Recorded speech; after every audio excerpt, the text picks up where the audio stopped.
There we go. Record. Yeah, that'll do. Yeah. How do you, mate? Sound. Don't know where to start. So let's tell you some really good news. Is I've had 2 profitable months in the markets. Good. I'm thrilled and for you.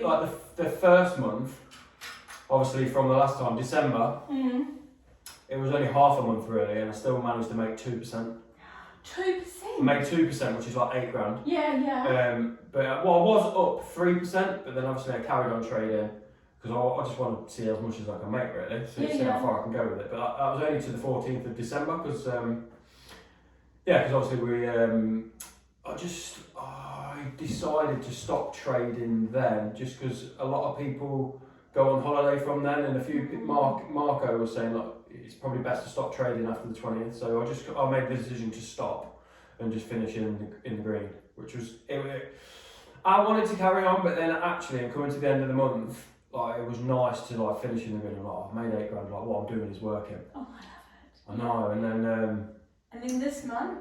This month was a very interesting month because I went for it because I was obviously so confident, and like the first trade of 2024 was a win, and then I just had loads of losses, and I was like, oh man, this is beating me up, and it was like loss, win, loss, because the wins are more than the losses, it pulls it back, and then I was like break even, and then like up until like the end of last week, I was like 2% down. And it's not really anything that I'm doing. I'm following the rules, other than there's been a couple of trades where I've broke the rules. I've still managed risk, but I broke the rules because I wanted to trade just after some news events and stuff, which didn't really work, and they were losses. I'm like, fucking hell. And it's not really anything I've been doing. It's just the strategy has not worked that well on that pair because I just trade GA, GBP, AUD. Oh. It's just not really worked that well, which is going to happen sometimes. I was talking to Marco about it, and like your strategy's not going to work all the time, and it's like sailing a boat around the sea. You have to change your strategy or change route, or to divert around storms and things like that. So what I actually decided to do at the end of last week is trade gold. So I started trading gold, and fuck me, the strategy's worked really well.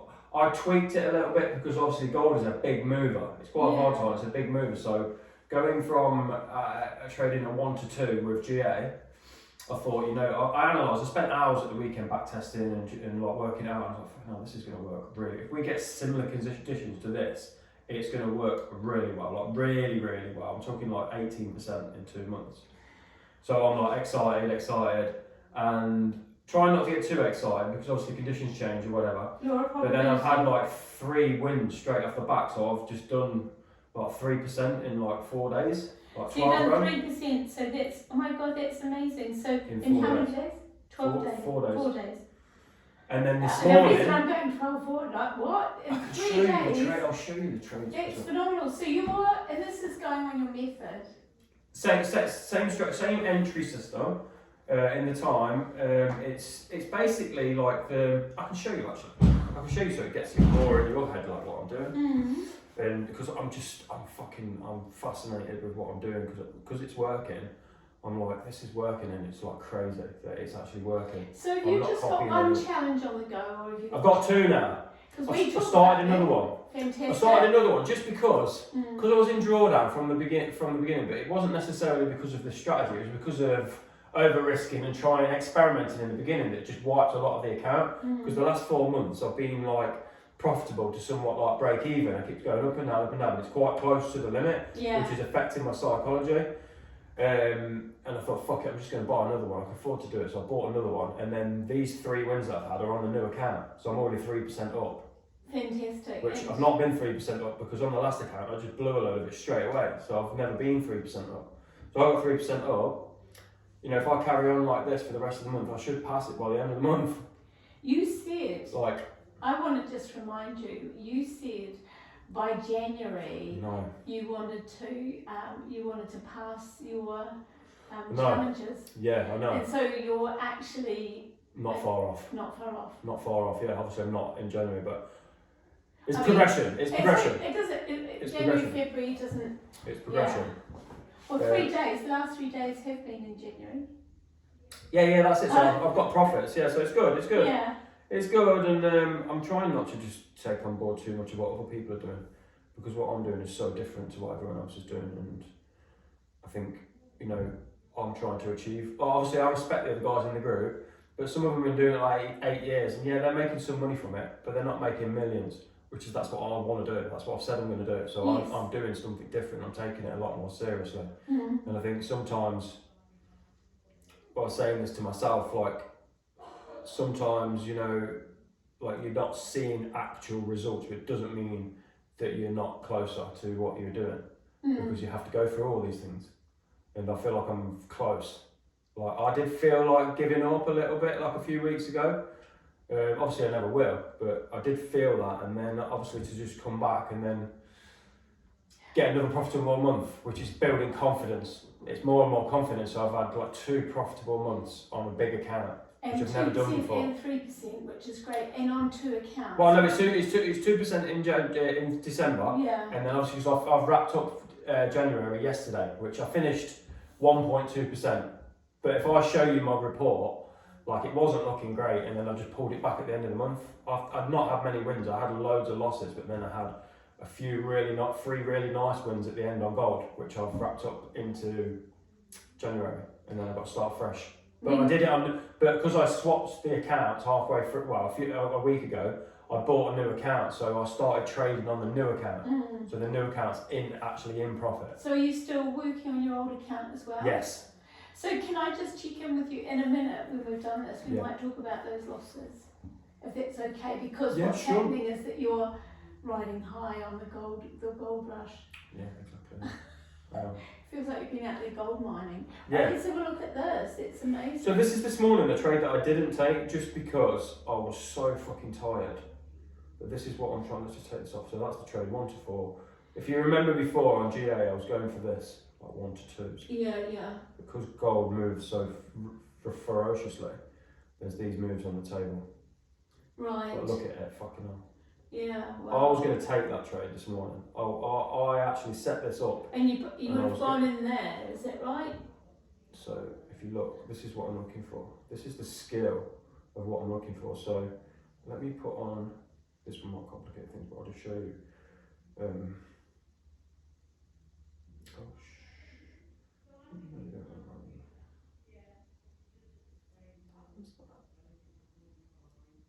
we go. So this is the actual strategy on the switch over, look. See, these are the different sessions, look. So the Sydney, Australia session is just finishing at this time, which I didn't know this. Right. It's just I've just watched it for so long around this time that I've noticed that something happens around that time. But I've put this indicator on, which is like, it's the Sydney session, finishing, end of the Tokyo session and into the London session.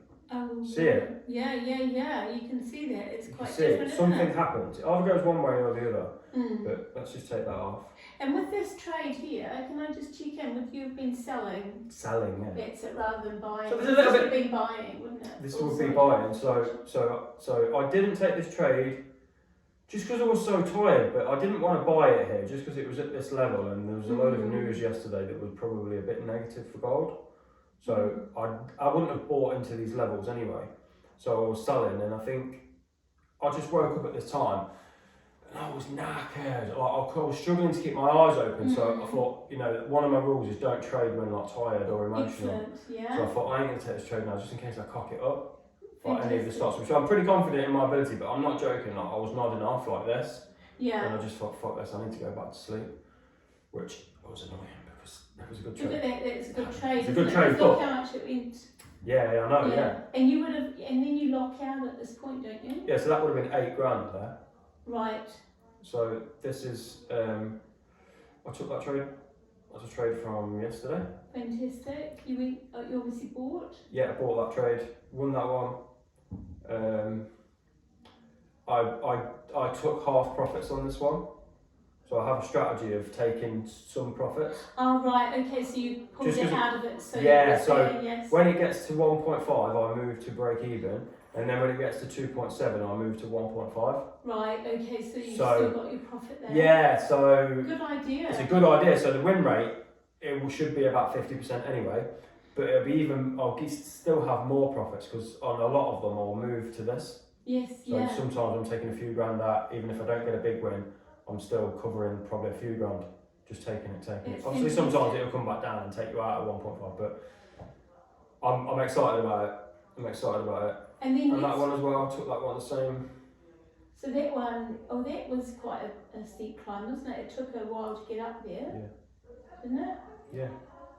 And how long was that one for? Because you said you were just doing them for a day or a minute or half an hour or something. So how long was that one? Was that one? Each one of those bars is 5 minutes, so it's over a couple of hours. Oh yeah, okay. Right, so you've nailed a strategy that works really well for you. Yeah, it does. So what would you like to talk about as far as the losses are concerned? Because obviously I don't want to focus on the losses, but I feel that you did say a minute ago that you had felt that you might want to give up. Not really sure. Like, it's flipping hot, isn't it? It is. Do you want the air? No, you can have this so it cools it down. Are you warm? Yeah, but yes, I am warm. But if you get too warm, we can put it down if you want the temperature. Yeah, you can put it down if you're hot. Then go for it because I am warm. Right, here we go. Oh yes, so temperature. Yeah, it is. It's 19. It's way too hot for me. Yeah, it is hot. Let's just put this down. It's like we're in the Canary Islands. Yeah, or Mexico even. But without the sun and like no wind. I've put on off and then I've put on and then I've turned it to. Oh, I might have to ask Tracy about the mode. Yeah, of course I do. I'm doing that old lady thing where just press mode. It's not going down. Turn it off and then back on again maybe. Oh yeah, there you go. Oh, that's it. So turn it on and then it'll work like a heat pump. It's okay. And then it was 19, so I've turned it to 18, so that's maybe 18's the minimum. Yeah. Oh. Here you are. Look, look at 18 will cool us down a bit, won't it? Yeah, because it was 19, which is way too high. Oh no, it's blowing out, you can feel it. Yeah. Okay. So these heat pumps are good, aren't they? Yeah. Well, sometimes. So so going back, so we can come to the loss whenever, but what else did you want to share? Because that's amazing. Yeah, I don't know, I've just come in a bit sort of like, not unprepared, but just I wanted to just wing it because I just, I've recorded loads of stuff. I've recorded everything. I've been journaling, a bit more like video journaling. Yeah. And like journaling my trades. Oh yes, yeah. But instead of like writing them down, I've started doing them on here, and I've got folders for them now. So that's a bit of like evolution. Fantastic. This is one thing that I have been doing. Let me just show you these sample sizes.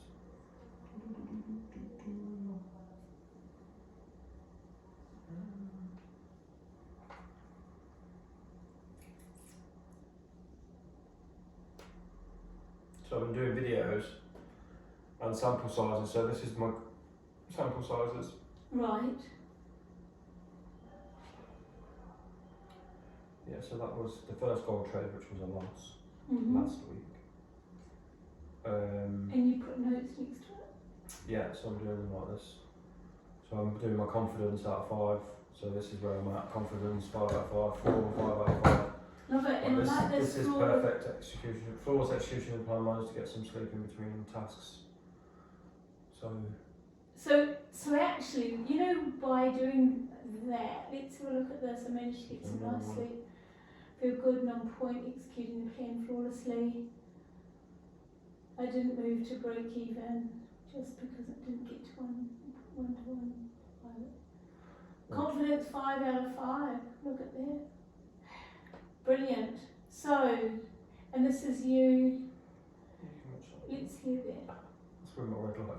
Yeah, I'm excited to move forward, and like I say, my risk management is like on point, and my execution of the strategy is just getting better and better by the day, and I don't see that changing.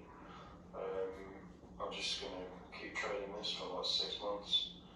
Like I say, I'm not throwing GA out of the basket. I may start trading that again at some point, but at the minute I'm going to stick with gold, just because I like the way it's I like the price action, and it seems to be working well. Looking forward to getting some bigger wins, and just not throwing too many variables in the mix, and just trading the simple mechanical strategy, avoiding news and trying to trade in line with sentiment also. Oh yeah, that's brilliant. Can I just check in with you about a couple of bits? So It's a bit cold now. Are you going cold now? the big thing is, if we keep it cooler, Yeah. you can put on and then we'll take it off. Yeah. Well, we'll just turn it off. Yeah, Let's that's just fine. turn it off for a second. Yeah. We'll keep it here. We'll turn it on and off. Yeah.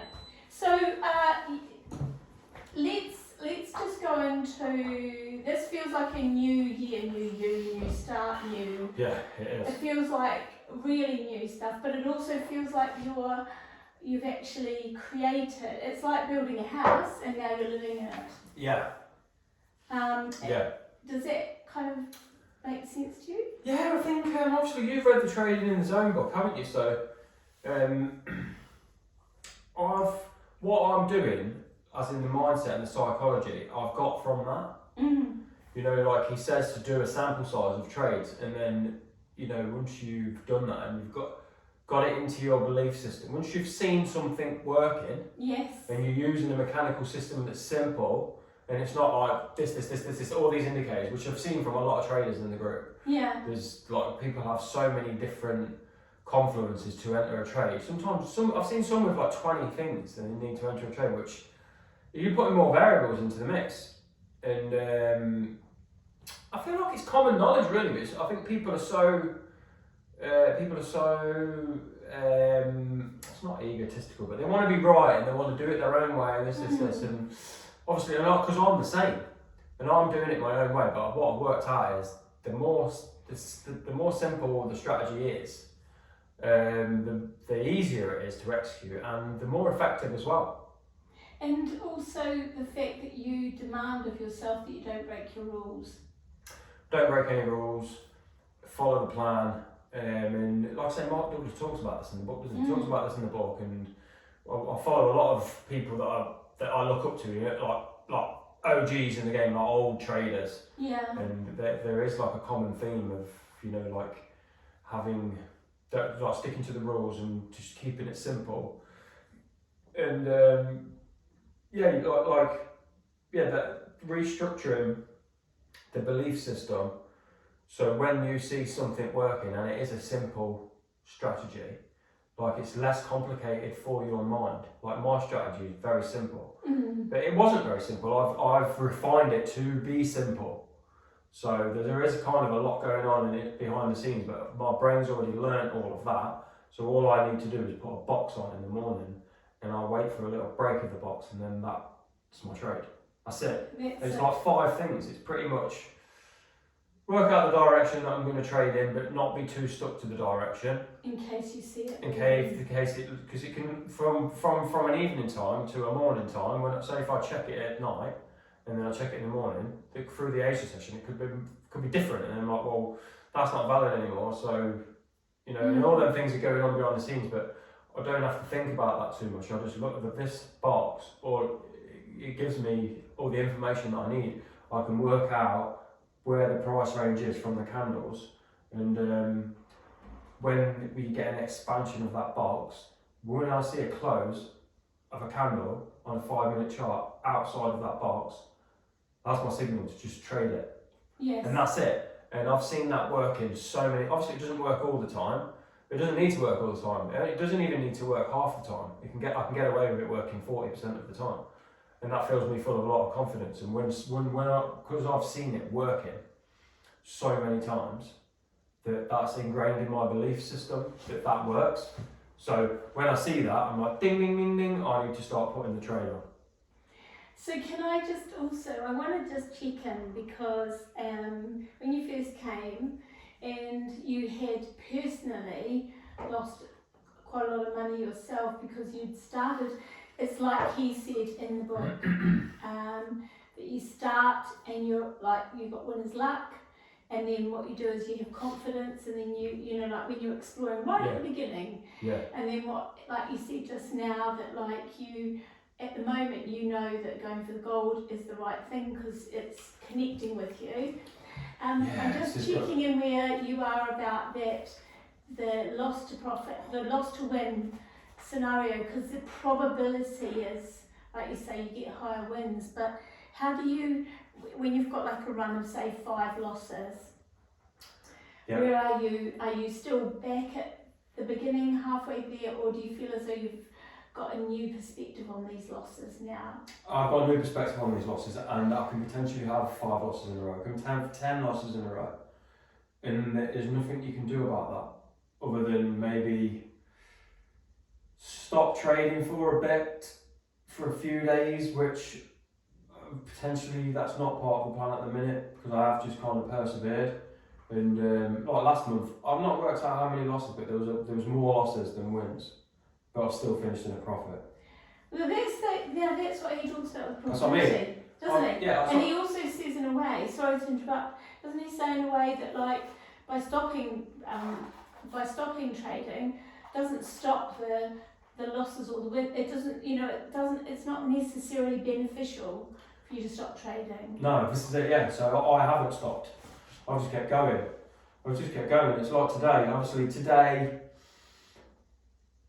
I just didn't, cause I was genuinely knackered, and I still feel a bit knackered now. So I think we'll talk about that in a little while. I need to get my sleep hygiene on from the jet lag from Mexico and stuff. It's really kind of affecting me, which I'm managing it, but I've got to be honest, my sleep habits are really bad at the minute. When did you get back? Christmas Day. So my sleep habits have been really bad since then. There are you can take melatonin, can't you, for long haul flights? Yeah, it's illegal though. You can't buy it in this country, can you? You can get it online. Do you know in New Zealand and Australia we have these tablets that are amazing. They're called jet lag. Are they called jet something? And I always get them, the homeopathic ones, but they're amazing. Yeah. And you take them every 2 hours. Right. They sell them at the airport. No jet lag, it's called, quite simple. And all through your flight, you just take them every 2 hours, and literally the difference they make. Yeah. So is melatonin illegal here then? Yes. Oh, okay. It is. You can get it's illegal. It's legal in Thailand and in America and stuff. I took it in Thailand, but it gave me some really scary dreams. Oh, okay. It gave me nightmares. It was great the first few nights. I thought this is brilliant. Like, get some real good sleep. But then I started getting really bad nightmares. Like I was scared. Oh, okay. Yeah, they were really scary. So I had to stop taking them. So I can't remember the dreams, I just blocked it out, but I can remember being in the hotel room, like real good sleep, and then I woke up terrified, and I had to put all the lights on and just stay awake because I was terrified. bless you. So what's your sleeping? What's your rhythm at the moment? Because the others are in the house and they've got the room above me, on the 3rd floor. They're a bit noisy. So I pretty much go to sleep when they go to sleep, and sometimes it's not till like 12. And then I wake up and eat, and then I've been smoking in the night, so I'm getting up and waking up and getting up and like going downstairs and eating probably like 6-7 times. At night? Well, during the hours of like 12 to like 5, and then I'm awake at 5. So you are literally running on zero. Pretty much, yeah. So let's talk about, have you ever tried But- earplugs?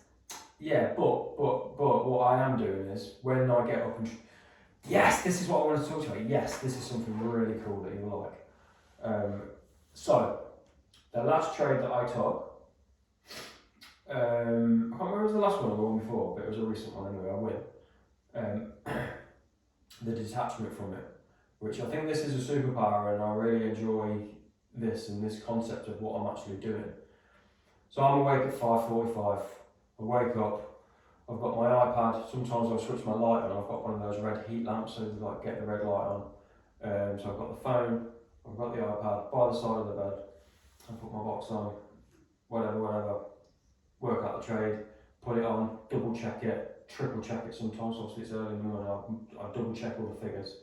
Make sure I get it on point, and I'm not making any mistakes. I've not made any mistakes for a long time, as in like the execution. And then I go back to sleep. But I'll set an alarm for another half an hour, and I pretty much go straight to sleep. And some of the dreams, I have like mad dreams within that half an hour. And the last one was, so I wake up, so say an average time is like 20 minutes. I wake up at 5:45 and it takes me 20 minutes to get the trade done. So then I'm back to sleep at 6:05, and I'll set an alarm for 6:45 or sometimes 7, just to see where it's at. 'Cause it's either going to stop me out or it's going to be in profit, and then when it is in profit, I'll move to break even at 7, and then I'll set another alarm for 7:55, which is 5 minutes before London Open.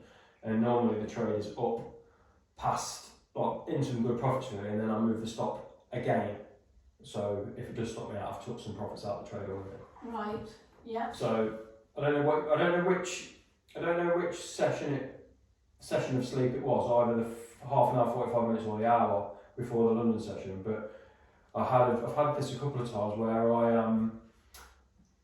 don't know where I am. I'm somewhere on the planet, and there's people around. I don't know exactly what's going on, but I am in control of like my buoyancy in the atmosphere. I can like bounce and fly, and I like bounce up almost like the markets are moving. I'm like in tune with it, and I can like jump, and I jump like 100 feet out of like the planet, and I can see down, and then I come back down again, and then I jump again, and each time I'm jumping, like my whole body is tingling.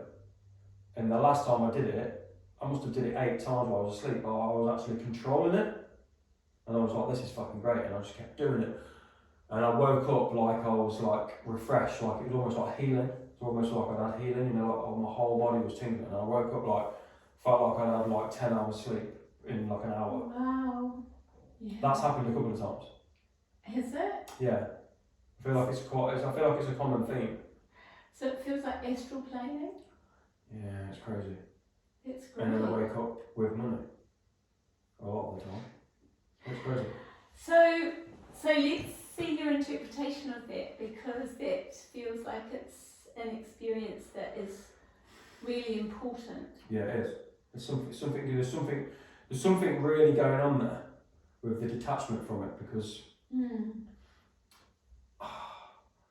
I don't really know what it feels like to have I do know what it feels like, because sometimes I have a trade on and it drags out, obviously on GA last month, but I don't actually feel any stress from the trading with this strategy, because I'm asleep. I put the trade on and go to sleep, and then I wake up with money and close the trade. Right. So I'm not getting, trading is not draining my energy at all. So you're not observing it, constantly watching it, like watching a pot boil? No, which is not what I used to do in the past, and not what I've seen from a lot of traders in the group. A lot of people are constantly watching or constantly trading, taking trades into the US session, and then they're watching it and looking at it, and I don't want to trade like that. Like, I want to get on with my life. So, spiritually, let's talk about that spiritual experience that you're having at the moment. Yeah. Would you say it was a spiritual experience? I think so, yeah. Yeah, definitely, yeah. Are you fearful of saying that it is? Or? No, not at all. No. It sounds very spiritual, doesn't it? Yeah, it is, and this book that I've been listening to, like Market Wizards, I invite you to maybe listen to it. Market Wizards? Yeah, it's fascinating. Yeah. That is fascinating. That is actually like interviews with traders. You know, like how we're interviewing now? Yeah. The whole book is that, but all famous traders. Love it. But it's from like 2000, so there's some real old school traders in there. And there's a guy called Ed Seykota, which I resonated with him the most, and he's renowned as probably one of the greatest traders of all time. And he's very like quirky, and like lives up in the mountains, and obviously a really nice house, and he trades from He lives in America I think it's on the next to like Lake Tahoe or whatever, like in the mountains, like really nice location. And he focuses on like meditation and like all like well-being, all about well-being, and he's really into like psychology more than the actual trading. He has like a mechanical, like computerized system, but his actual approach to trading I really liked, because he compares it to like nature and things in nature, and like that's how I use it, and it is because it is us, and nobody really not the people that I network with don't. Anyway, nobody really thinks about it like that. It's very sort of, I don't know what it is, but it's definitely not comparing it to nature, and it's so like natural and like it's us, isn't it? It's people that are making that thing move. Like billions of people. And obviously like AI and like algorithms, so it's literally everything what we're about is making that move. Like people's decisions, it's people's minds that are making that move, making the decisions. And I think obviously in that book, like what you read, Trading in the Zone, every like opportunity is unique. That's what he says, doesn't he? And for something to happen exactly the same, everybody that's involved in the market at that exact moment in time has to do exactly the same thing. So make the exact same decision. Yeah, so that is impossible. It never happens. It never happens. It might happen, but we're probably not even in any way of knowing.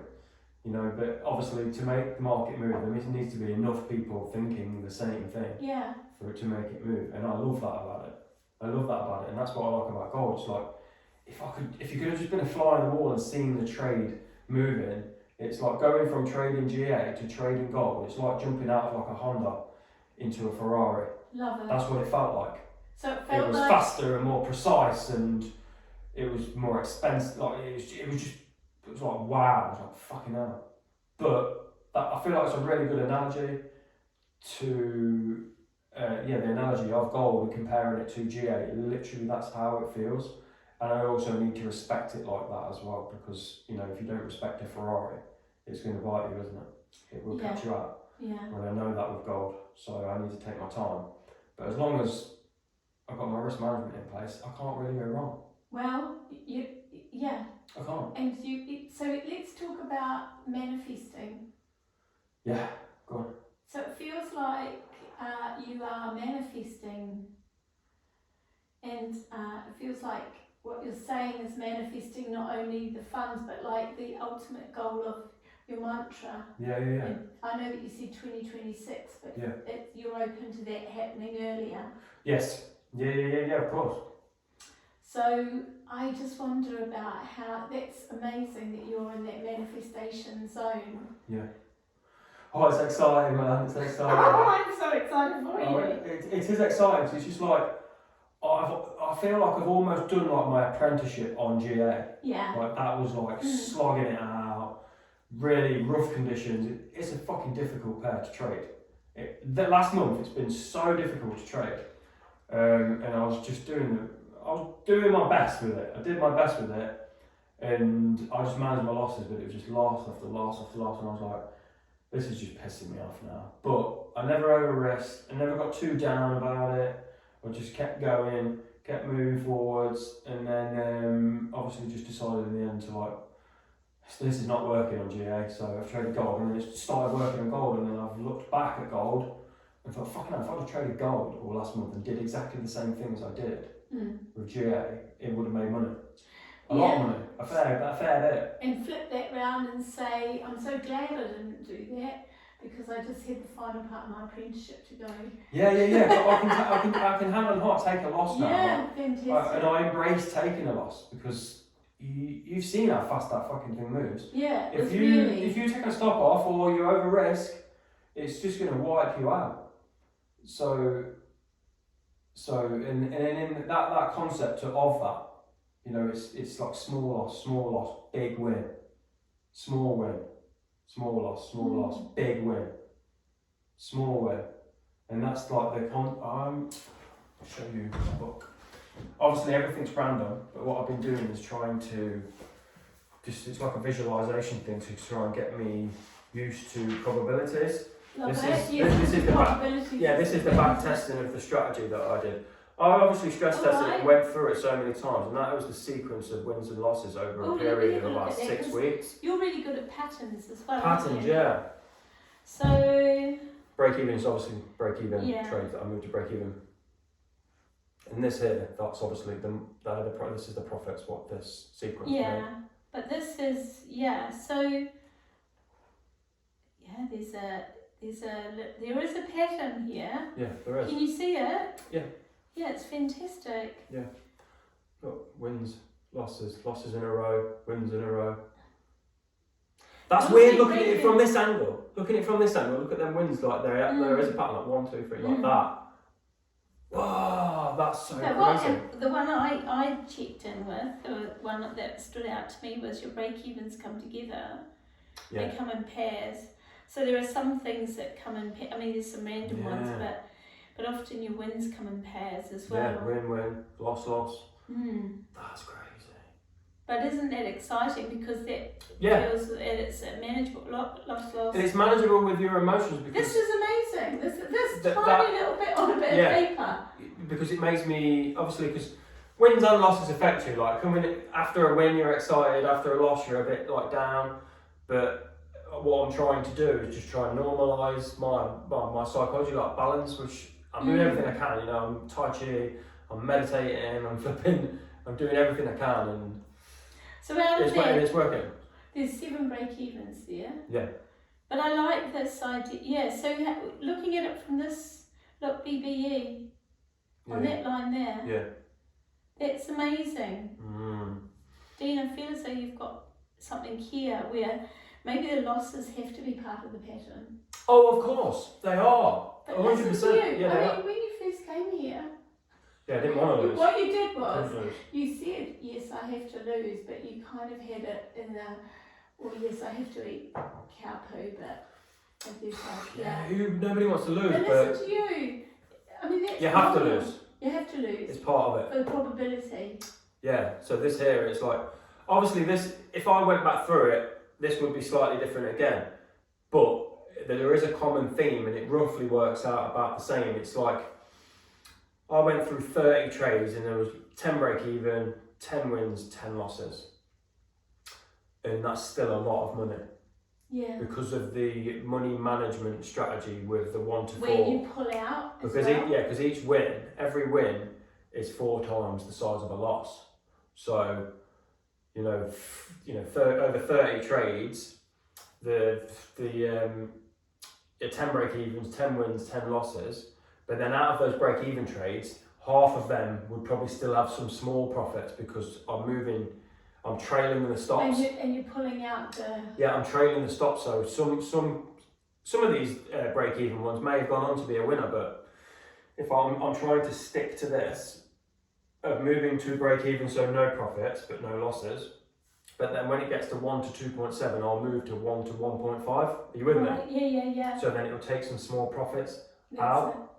Which I like that. I think I'm going to exercise that because obviously you sometimes miss out on some bigger wins, but I feel like this strategy will cater for tough market conditions because sometimes it's fucking all over the place. And this kind of strategy I feel like it will help me in like difficult market conditions. Say if there's a difficult market conditions where it's all over the shop and a bit sideways, but I still want to trade, I can still go forward with strength with that and maybe just make some small profits one month.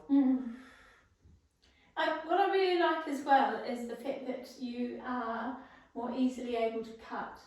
Like to put and to stop. Switch off, Yeah, switch off and also stop the trade when you have to. Yeah. Whereas I think there were times when you would blow. Yeah, revenge trade, red mist. Yes. Yeah. Where's that? It's gone. Where did it go? I don't know where it's gone, but it's gone. Yeah, it's gone. It's Do you gone. know, Dean, I'm so excited for you. I am. But I'm excited in a way that's like, don't get emotional there, but be emotional here. Yeah. How does it? Is that how you're? I mean, talk me through your emotions around it. I'm excited and feel almost a bit like teary, as in like in a good way, like tears of like happiness, because I've been through a lot for this. I've walked through the fire for this, and to still keep pushing forwards without actually seeing any results, as in like monetary wise, is tough. But it's also, I know that that's what I need to be doing, because I think as far as, you know, you never know how far close you are to it until it actually happens. But I feel very close to it. Like if I was trading real money, like the last 2 months I would have made, like 12 grand. Yeah, 12. So 8 grand plus 6 grand. That's 14 grand, isn't it? So I'd have made $14,000 in 2 months. The last 2 months. That's a fact. So I just need to keep doing that. Just need to keep going forward. But last month was a pretty shocking month, really, with regards to like wins and losses. I managed it, made some small profits, but there was loads of losses. I can't show you. Can you remember how many losses there were? I can show you on my report, but it's on my phone. In relation, if you... No, we have to show you, 'cause it's on my emails. I emailed it to myself. And you didn't do a video journal about it? Not how many losses, but I do have. Oh no, I can show you. It's on my phone. Sorry. No. I've got my MT5 on here now. I can show you. I can show you. Yeah, I can show you on here. History. So there's 30 days. So this is the old account. This is the old account. What I'm still trading. It's a fair bit down, but I've not blown the account. I still have the account. And I had a little win on it last night, so I'm just experimenting. So I placed a trade in it last night, just made $500 last night on it, because I've only got about 6 grand left on it before I blow the account. So I need to I'm just going to trade like small on it and just mess around. So we've got 1, 2, 3. Oh look, I count that one. Those losses are, as well, those losses, they're not cumulative, these are all separate individual. Separate ones, yeah. So they're all quite, the same. Yeah. The risk is managed at 0.5%, so. Yeah. 1, 2, 3, 4, 5, 6, 7, 8, 9. 9 losses. 9 losses and 1, 2, 3 wins there, and then another 3. So it's 9 losses. So it's 9 losses and 6 wins. Oh well, that's okay. Because obviously I've just started trading the other account. So that's at some 6 to 9, isn't it? Yeah. So actually, that's when you reduce that down. That's 1 to 3, isn't it? Because if you go down, it's if you divide them by 3, that's 2. Sorry, 2. I think it's just trying to work out what the win rate is. It's 2 to 3. Yeah, so it's like 30% win rate, 2%, 20%. Yeah, it's at 30%. So it's a 30% win rate, a 70% loss rate, and I've still made money. Which is great. Yeah. So actually, that's kind of and obviously I switched the money management strategy to trading gold. So these first few trades were on GA, which were 1 to 2. I was only using 1 to 2. Right. But then, like I was saying about, I feel like this has been my apprenticeship to set me up for trading something that's more suited to my style, which I feel like gold is better. Yeah. It's more suited to my style. Yeah. Because some people, I feel like, no disrespect to some people, whoever some people are, but I'm just referring to that just from what I see out there, because I network with a lot of different people. Just from what I see out there, some people can't hold trades. They're just biting at the profits. They see them and they can't hold trades, or they get into, or they'll have their stops on, and then they're like, and then they'll like cut it short of their stop, and then it'll go bounce back again. And I feel like I've mastered that. I'll just let it stop me out, because I've already predefined the risk before I've entered the trade. So if I cut that short, then I've not accepted the risk, because I'm like, so I've accepted that this trade is going to cost me $2 grand to see whether it's going to work or not. And if I cut it at $1 grand when it's in, I feel it, don't get me wrong, the same as anyone else. When it's in, like, almost going to take me out, I'm like, this is shit, like I just want to be out of this fucking trade. But sometimes it comes back. It bounces, you see sometimes. It does, and that's why you're putting a stop in. And So I've mastered that, and I've mastered holding the trades. So, and you can see that from the losses. Well, I've just let them go. I've let it stop me out, and then the ones that are winners, I've let them take the winners. So that's the real golden stuff out of that. And anyone that knows what they're on about will see that. But fucking hell, that is it's really, really good risk management. Like each stop has been 0.5% risk, bang on. So I've got my position size in perfect. Take profits perfect. I've not done anything wrong really. The only thing I have done wrong from the strategy perspective is I took a few trades that weren't really part of the plan. I still managed risk and the profit targets, but there was some. I was just frustrated. I was starting to get a little bit frustrated towards the end of the month because it was just like loss, and I was waiting for certain things to happen, as in like fundamentally with the news and stuff, and it just didn't happen. Like the month before, I was waiting for them things to happen, but they just didn't happen. And if you looked at the chart, you would see it was just like fucking hell, how have you even tried to trade that? Because it was not easy to trade, but I still traded it, and I still made some money out of it. So yeah, that's positive. That's amazing. Can I just also check in with you? I think like talking about the other people that like kind of like they watch it continuously, they throw it in, they bring it out, it's that kind of like random and chaotic, it becomes emotional, doesn't it? Yeah. And at one time you and I had a very brief discussion about like that gambling mentality. Yeah. And I wonder, because how you're presenting, you are so far from that mentality. I wonder if what you're observing in other people is akin to a gambling mentality because of the risk they're taking, the expectation, the emotional highs and lows that they're attributing to it. Yeah. And I wonder if that kind of, because at this moment, Dean, it feels like you're elevating onto another level and getting ready for the next level. Yeah, that's where I am. Yeah, that's where Do you feel like that? Yeah, I'm ready for it. Yeah, I'm ready for it. Yeah, I'm ready for it. And the whole Mexico experience set me up for that. Like, we had such a good time. Like, I was trading out there, and the time zones were good. I was making money. I was going to the gym. I was going to the beach. We was living in luxury, and that's the life I want. I love it. And that's the life. I had them 2 weeks out there. Like, we hired like a Jeep, like a brand new Jeep. We were just cruising about, and I just felt like that's me.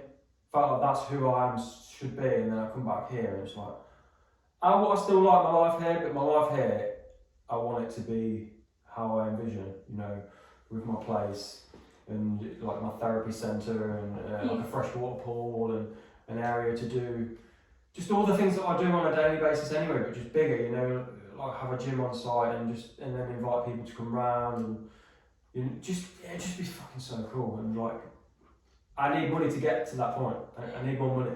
Can we, because I think that's an important thing to start manifesting, and I think you're on the road to manifesting. Yeah. But I'm just trying to figure out, so you're determined to have it in this country? Do you feel that that's the case? It's just family and stuff, isn't it? I'm really close to my family and stuff, and my dad, like, I don't think I want to live in another country. So this is the vision at the minute. So, I want to have a place. Yep. Where people can come to for rehabilitation and healing, but it be my home. I want to live there, like my mantra says. I want to live on site in a house that I love, an environment I love, and like pass that love energy on to whoever comes to visit. Which that's what I want with family, friends, whoever. And like the more I think about, obviously I say that some days it's like hard to say it, like in times of struggle or whatever, but I still say it twice a day. And I make a point of, I always like when I came here, I drove the long way. To drive past certain houses that make me envision, and I know where certain houses are that are like I envision like it to be like. I never 100% see it in other houses, but I have it in my mind what I want it to look like. And yeah, I think I do want it in this country. But that's only a 3-year plan. Who's to say, once I've done that, I'll do something else? Let's be honest, that's 3 years away. I'll have that money by that time. So I'll have 2 it'll be 2 years in October, won't it? Yeah. Yeah. So So about manifesting that, I'm wondering about our next steps for you, because it feels like you've like literally walked through tar, and it feels like you've stepped out of it, and you're like, it's like you've got a new cloak on, or a new being, or your new skin, as it were. Yeah. And I love the fact that you went to Mexico and that you experienced the wealth of your wealth. Yeah. You know? Yeah. So let's talk about your next step towards this home and what the reality is. So you've taken the second challenge, and if you pass that, is that when you can actually start to trade your own finances? Yeah, make money on it. Yeah, I can make money on it. Yeah. Cool. Yeah. So I only need to make 10% from now, so 40 grand, and I've just made 12. So I need to make 40 grand. I need to just keep going. I need to just keep going with it. It's having the right conditions, and I think it only needs to work 50% of the time.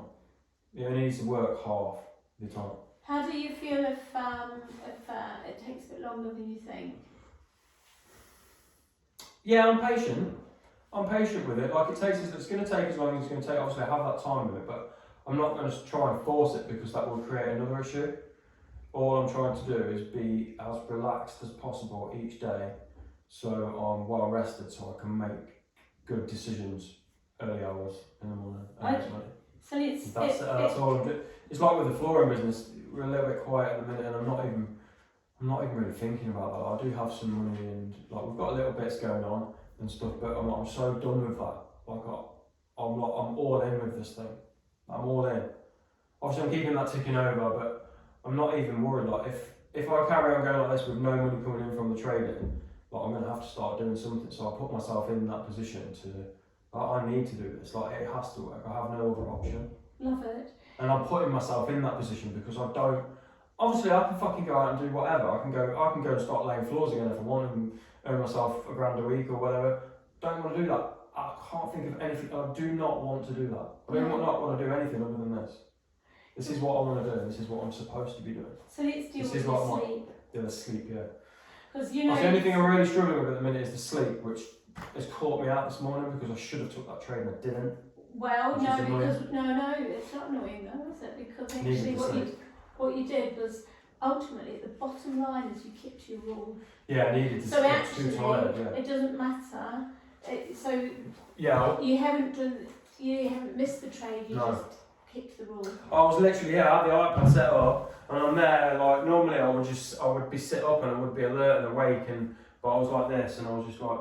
I was like nodding off. I was like, I can't place a trade like this. So let's put some into what are we going to do to create that? You were sleeping well at one point.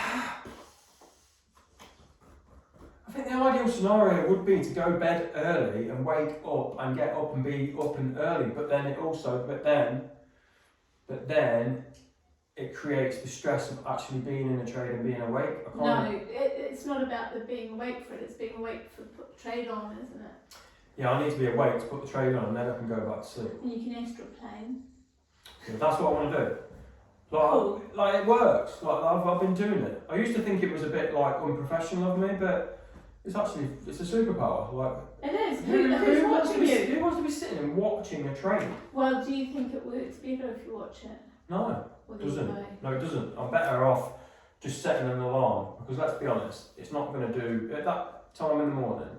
It's not just going to skyrocket straight away. It can move quite fast, but half an hour is more than enough time to just leave it. I don't need to be sitting and watching the trade for every minute. If I set an alarm for half an hour, which is I think it's a good rule to have. Half an hour, 45 minutes. I'll set an alarm. I'll get up. I'll watch it. If it's not done anything, I'll go back to sleep for another half an hour, get up, watch it, move to break even, go back to sleep again, move again. And then obviously the take profit is always set. Yeah. So if for some reason it just hits the take profit, then great. So I have a stop set, I have a take profit set. All I have to do in between these alarms is manage the trade as in moving to break even. Let's get your sleep sorted. Right. Get some of these melatonin tablets. Yeah. So let's talk about what goes on for you. So So, because you, at the moment, you are driven to make this work, Yeah. but this morning was actually a lesson that your sleep is out of sorts, but what was brilliant was you kept your rule. I mean, that is amazing. That could be a banner in your room. I kept my rule, you know. Yeah. And it served me well, you know, because ultimately you don't know how, you say you'd have got that trade, but you don't know how you'd have performed on doing that. So you kept the rules. So let's come back to going to bed and wakefulness and everything like that. So eating in the night. No. So let's come right back then. So what is your habits? What's happened to your daily habits? What do you mean? Well, you get up, you have your ice bath, right? Not doing the ice baths so much now. Okay. Although I am going to start doing them again, I think. So let's talk about why you're not doing them. Just because I'm trying to like build a little bit of muscle, and they're not actually great for like building muscle. Just because, I've been going cycling with a guy. I told you about him. I think Reese, his name is. It's a guy that I've met we're doing a job for him, and he's a sports science lecturer at the uni. Yeah. Real nice guy. Yeah. A bit younger than me, real nice kid. And I've been doing that cycling with him, and I just obviously, because he's very knowledgeable about just all things like health and fitness, and you know, he said the ice baths, they're good for like the mentality, but if your main objective is to build muscle, you need to really be strict on when you do them, because it takes down the inflammation. And obviously when you're trying to build muscle, you want your muscles to be inflamed until they're healed, because if you heal them too fast, they won't adapt and build. You're just taking the inflammation down every time.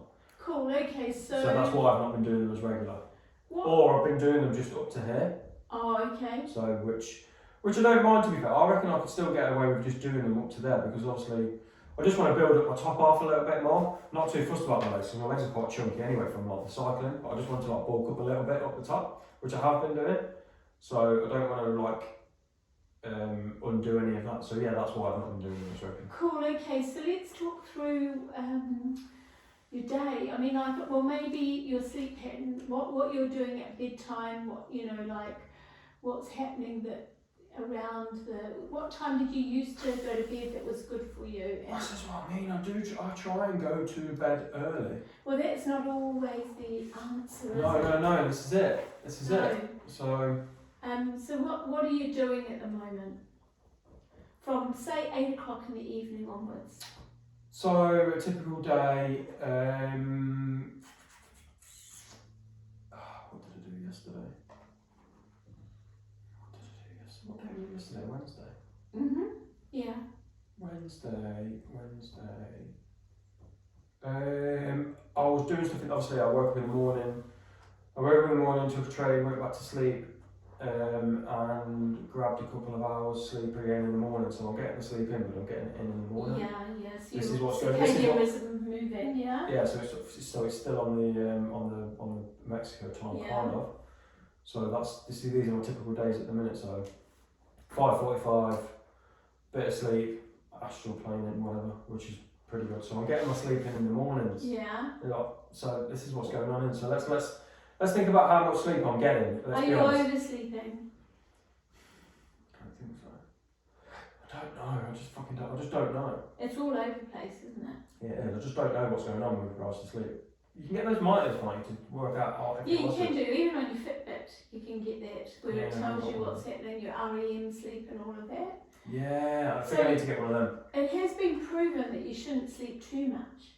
So like 7 to 8 hours is probably... Yeah, so probably I am getting it. So I know that I'm getting an hour's sleep in the morning for definite.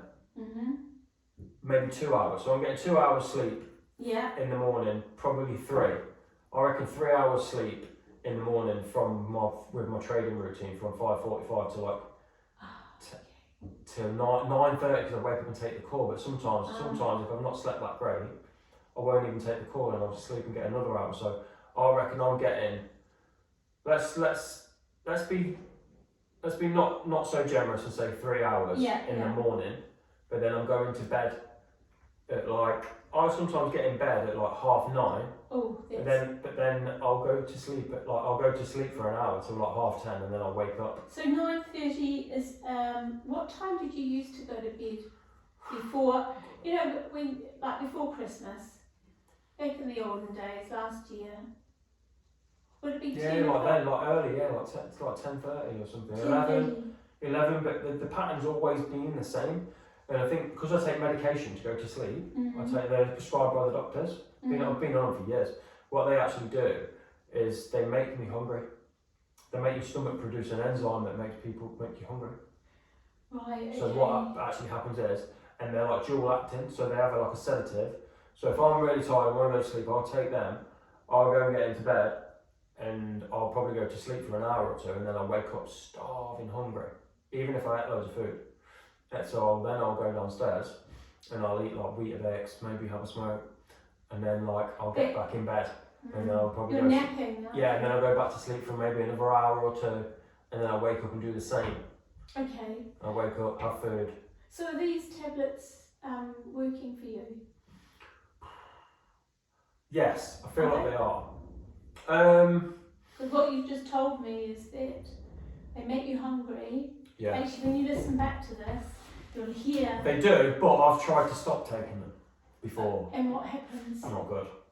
What's not good look like? Go into like a really dark place. Go into like a really dark place and not want to leave the house. Are these like antidepressants? Yeah, they're like a dual action. I started taking them about 10 years ago when I was just having like bouts of insomnia. I wasn't in a good place. What we spoke about before, I wasn't in a good place, and that was kind of like part of it. And they kind of like almost like saved me. So when I first started taking them, I wasn't sleeping at all. Like I couldn't sleep. I wasn't sleeping like for a week, no sleep. So imagine nothing. I was lying awake all night and like sweating and like so anxious. So that's when I started taking them because I was just really not in a good place. And they were like a lifeline. I remember the first time I took them, I slept for like 16 hours. Yes. And I woke up feeling like, oh my God, like I feel like I'm alive again because I needed it. So obviously it's a habitual behaviour because I've been taking them for so long. Fair enough. And if I don't take them, I don't sleep. Because sometimes I don't take them. Sometimes I don't take them, and every now and then I'll forget to pick my prescription up from the chemist. Like it's happened a handful of times in the last couple of years, and it happened last month actually. And sometimes when it happens, I'll really freak out and panic and go into a really like just from the panic because I know I'm not going to sleep. But what I actually did this last month, and I was like, I'm just settling in like. Tonight I'm not going to be going to sleep, so I just sat and watched YouTube like all night. I didn't sleep at all, nothing, no sleep. No sleep, and I actually traded as well. I traded at like 3, 4 in the morning and made money. I just embraced it. But so that's what happens. If I don't take them, I don't sleep. And then because I missed one, it messes with my brain chemistry for about a week after. Like I'm like anxious. So you're hypersensitive to it, and also anxiety is a side effect of these as well. So I just the drug is fine. So let's talk about your bedroom. What's your bedroom like? How dark is it? Dark. Yeah, it's dark. And what about the blue lights and? I'm always on my phone before I go to bed. I'm like looking at Instagram. Okay. So let's talk I do need to sort that in a bit. Because we know that you've got a high, fine-wired brain, and we know that your brain is, that your brain is constantly thinking, isn't it? Yeah. I wonder if you can match your sleep goal to your goal of having this house and your trading goals. I wonder if you can align them so that the desire for you to create the habit of not rule breaking that. I mean, obviously, when Lindsay's around and I sleep better when she's around. And that's because, well, I mean, obviously there'll be a physical element to that, but there's that some kind of like release there. But also, what is that? Do you think that's the companionship or the fact that she instigates a routine? It is a routine.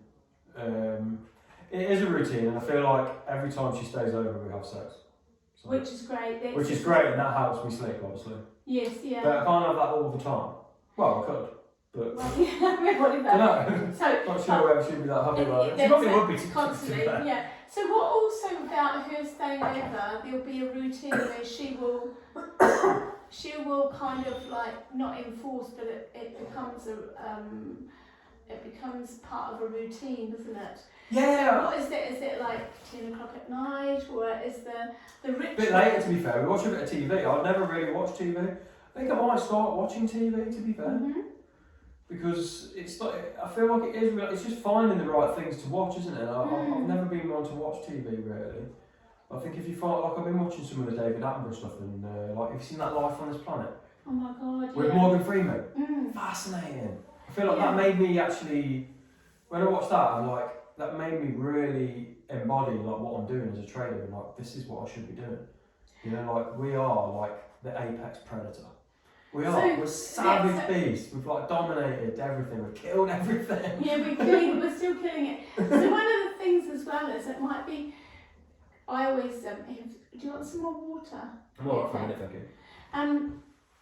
One other thing that might be worthwhile is to find the types of documentaries that you like, or, I mean, I always love, personally, to help me as I watch Portrait Artist of the Year or Landscape Artist, so I watch like because the gardening and stuff that we do. Yeah, and so I like the art and also, and there was... Does that help you sleep? Yeah. Yeah. It does, because what it does is it absorbs my mind. Yeah. So it's actually my mind, and Ikigai is I'm listening to an audio book about Japanese focusing and old age, and the way that they focus on, and it's about flow. Okay. So when you're doing your trading, you're in a state of flow. Yeah. And so what it is that it's allowing yourself that state of flow and calm without necessarily meditating before bed, because sometimes maybe your brain is a bit too heavy wired. So maybe finding something on, I mean, I found we all love different kind of documentaries, but nothing dramatic that's going to make you think too much. But maybe something gentle might be good.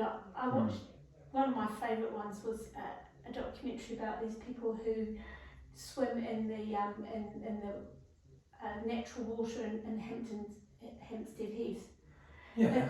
It's called The Ponds, and it's on Netflix, and it's just about community and people. It's through the year, and it's just got stillness in it. Hampstead Heath, what, in England? Yeah, in London. So there's all these natural lakes or ponds, and then what they do is people go and they can swim in them. And it just, what's beautiful about this documentary is it charts it from like January through to right through the whole year, and so people are even breaking ice to go in it, and in the summer, so it's kind of like choosing that kind of element of what would be good for you to observe. What are your thoughts? Yeah. I'm just choosing the right things to expose myself to, because I think because I'm such a hard working individual, I always think when I'm ever watching TV, I feel like I'm wasting time. And I think that's maybe just some kind of belief that I need to just get rid of and just accept that watching is something that would be beneficial for my journey. As in, like, so watching that Life on This Planet was beneficial. Just watching that, it gave me a lot of confidence to push forwards, and knowing that I think at the minute, like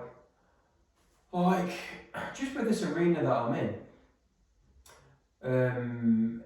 obviously everyone has different views on things, but it's quite clear to see that, you know, wealth gives you power.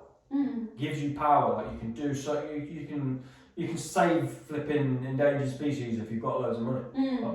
You can. Yeah. Create nature reserves, lots of things, and these traders and these elite individuals, men and women, because let's be honest, there's women that are doing it as well now. It is mainly men, but they are like hedge fund managers and like traders. doing what I'm doing, and they are almost like the most powerful people in the world, almost. As in, I don't mean in a negative way. I mean, some of them, like looking at these some people that I aspire to. You look at their inner workings of their like daily routines in life. A lot of them, obviously, they've got so much money. They're doing good things with that money. They're like charities, and they have nature reserves, and they've got stuff to help aid, economically deprived areas and stuff like that. They're doing good things, and watching that program, combining it with the things that other things what I absorb, just made me have another perspective on life. Because it shows you the human thing at the end, doesn't it? It goes from like the meteorite hitting the earth, dinosaurs, all that shit, and then it shows you the humans at the end. And when it shows you those humans at the end, I was like, fuck, like I'm one of them. Yes. Like I'm one of them. And I was like, I'm a king! Like, I was like, I'm the apex predator. Like, we've killed everything. And, but also, when you think about that, so Dean, coming back to your sleep, I'm wondering about the idea of sitting watching something is not doing and therefore it's wrong, but actually in order for you to have a fully balanced life, one of the great things is that be it meditation or quiet time or reading or listening to an audio book, then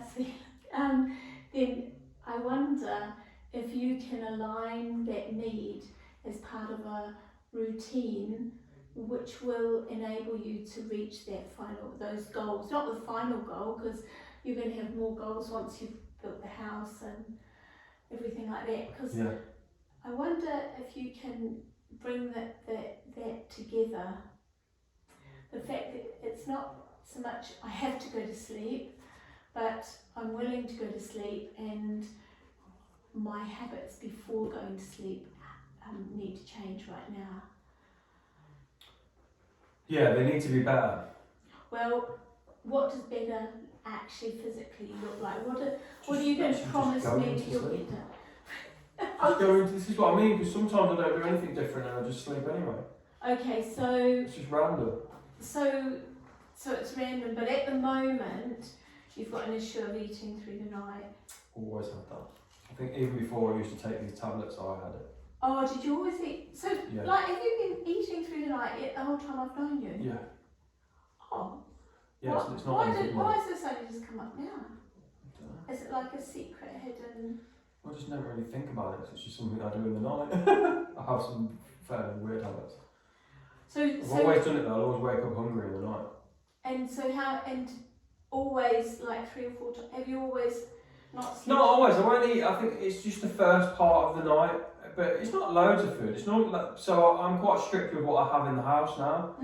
And so things are just like I do when I wake up hungry, and it like makes me feel like satisfied. So like I'm like full, and I go to sleep because I'm like I don't know, like a comfort thing. Yeah. But I eat like I bought these like protein like Weetabix. I have them with a bit of honey on and like just some like full fat milk. Yeah. So it's just really just like nutritious and like high protein. I was having like protein shakes because I know that is quite beneficial if you're trying to like build muscle. Is wake up in the night and have a meal. Because obviously you're in a calorie deficit through the night. If you're trying to put weight on, it's good to eat through the night anyway. Like at least like 1 meal anyway. So I know like bodybuilders and stuff do that. So they set an alarm and wake up and eat in the night. So I don't necessarily think it's a negative thing, and I probably will carry on doing it. But I don't think the smoking is helping, and I have probably been smoking a bit more than I should be doing. But then I've not been feeling too guilty about it. I've just been enjoying it. It's like whatever. What do you think? So let's talk about your sleep as a bundle. So you've actually got a body that is really used to broken sleep, like chronically broken sleep. Yeah. And through a night you might have, 4 hours maybe? I think I'm probably getting like 5 or 6, 7 maybe. And is that including you 3 in the morning? Yeah, that's what I mean. I do actually go to sleep, but I'm just like, I'm waking up. Because like, obviously I need to monitor it, don't I? I need to monitor it. I need to monitor it and have a little bit by the side of my bed so I work out how much sleep I'm having. And that'll probably make me feel more confident and healthy that I'm getting enough sleep, because I don't know, is it healthy to be waking up all the time? Well, I think I read some sleep studies recently. One of my clients, Yeah. her father was like this professor of sleep, and he is one of the top. He's like the guru of gurus of sleep. Yeah. Unfortunately, he passed away recently, but lovely man. And I was reading his articles, and he was saying that as human beings we need a block of sleep. So it's kind of like working out what your need for. So maybe your body works on. Margaret Thatcher used to sleep only for 4 hours a night. Yeah, some people don't sleep at all. There you go. So I wonder if you monitored your sleep, maybe you could understand the rhythm and whether or not you have to alter it, or whether or not. So what's going to be beneficial? Because is 9:30 at night a realistic time to go to bed? No, but I want to go to bed at that time. Like, I'm tired at that time. Are you? Yeah, I do feel tired at that time. Like, I like getting in my bed. So 9:30. So if I went to bed at 9:30 a.m, I'd be expecting myself. I'd be up by 6 in the morning. So what's 9:30? Yeah. I always think that's 2.5 hours, 3.5 hours. 2.5 hours before bed, before midnight. So 2.5. That would be. Yeah, I'll probably be up by